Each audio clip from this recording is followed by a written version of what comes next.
ایک بادشاہ نے ایک مرتبہ اپنی سلطنت میں ساری میں یہ اعلان کروایا، اپنے وزیروں کو حکم دیا کہ میری سلطنت میں جو سب سے بڑا بیوقوف ہے اسے میرے محل میں میرے سامنے حاضر کیا جائے، پیش کیا جائے۔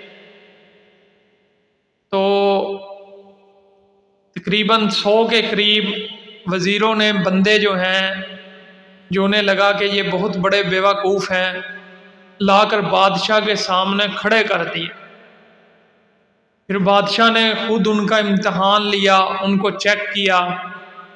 اس میں جو بادشاہ کو لگا کہ یہ بندہ سب سے بڑا بیوقوف ہے، تو اسے اپنے گلے کا ہار اتار کے اس نے انعام میں دے دیا۔ بادشاہ بھی بادشاہ ہوتے ہیں، اس نے اپنا بڑا قیمتی ہار اس کو جو ہے تحفے میں دے دیا۔ خیر اس نے اپنے گلے میں پہنا بندے نے، اور وہ وہاں سے محل سے چلا گیا۔ ایک عرصہ بیت گیا۔ ایک عرصے کے بعد بادشاہ بہت بیمار ہو گیا، مرض الموت میں وہ مبتلا ہو گیا، اس کی موت قریب تھی۔ تو وہی بیوقوف شخص جس کو اس نے بیوقوف کہا تھا، وہ بادشاہ سے ملنے کے لیے آیا۔ تو اس کو اجازت مل گئی، وہ بادشاہ کی خدمت میں حاضر ہوا، سلام عرض کی۔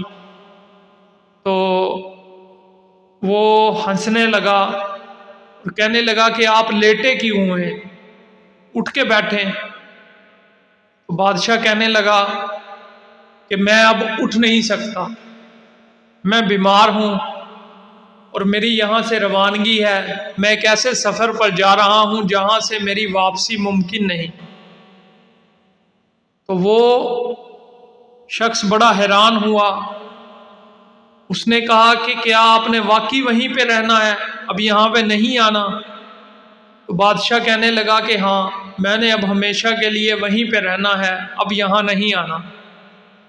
تو وہ بیوقوف کہنے لگا کہ پھر تو آپ نے وہاں پہ بڑے محل، بڑے باغیچے، بڑے غلام، بڑا عیش و عشرت کا سامان پہنچا دیا ہوگا۔ تو بادشاہ کی ایک دم سے چیخ نکل گئی اور وہ زور زور سے رونے لگا۔ تو وہ بندہ اس کو کہنے لگا کہ کیا ہوا، کیوں روتے ہو؟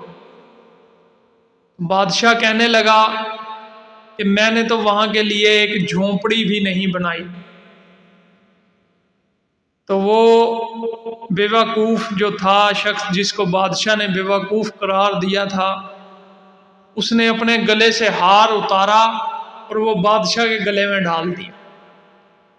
کہنے لگا کہ میرے خیال سے آپ سے بڑا بیوقوف کوئی نہیں ہے، اس ہار کے حقدار زیادہ آپ ہیں۔ جہاں ہمیشہ کے لیے رہنا تھا وہاں کے لیے کوئی تیاری نہیں کی۔ حضور صلی اللہ علیہ وسلم کی حدیث مبارکہ ہے کہ عقل مند انسان وہ ہے جو مرنے سے پہلے مرنے کی تیاری کر لے۔ مرنے کی تیاری میرے بھائیوں کیا ہے؟ مرنے کی تیاری یہ ہے کہ جہاں ہم نے ہمیشہ کے لیے رہنا ہے، وہاں کے لیے ہم آج کچھ نہ کچھ بیچتے رہیں۔ حضرت ابراہیم علیہ السلام نے معراج کی رات نبی پاک صلی اللہ علیہ وسلم سے فرمایا کہ اپنی امت کو بتا دیجئے کہ جنت ایک چٹیل میدان ہے، اس کے پودے، پھول، درخت، محل، موتی، وہ سب اللہ کا ذکر ہیں۔ جتنی زیادہ تم اللہ کا ذکر کرو گے، تسبیحات کرو گے، اتنی جنت تمہاری خوبصورت بنتی جائے گی۔ یہ سامان ہم نے یہاں سے لے کے جانا ہے۔ رہنے کی جگہ جو ہمیشہ ہے، دیکھیں جیسے کچھ لوگ اپنا ملک چھوڑ کے دوسرے ملک میں کام کرنے کے لیے جاتے ہیں، تو وہ کتنا ان کے پاس دولت ہو، کتنا وہ ہو، وہاں پہ وہ بہت مختصر سا سامان رکھتے ہیں اور گزارا کرنے کے لیے بہت سادی سی زندگی گزارتے ہیں، اور اپنا سب کچھ جو ہے وہ پیچھے بھیجتے رہتے ہیں۔ وہ خیال یہ کرتے ہیں کہ ہم نے رہنا تو وہاں ہے ہمیشہ، ہم تو یہاں پردیس میں کچھ دنوں کے لیے ہیں۔ تو ایسے ہی میرے بھائیوں، ہم بہت مختصر سے وقت کے لیے اس دنیا میں آئے ہیں، جو آخرت کے مقابلے میں شاید چند گھنٹے کی زندگی بھی نہیں بنتی۔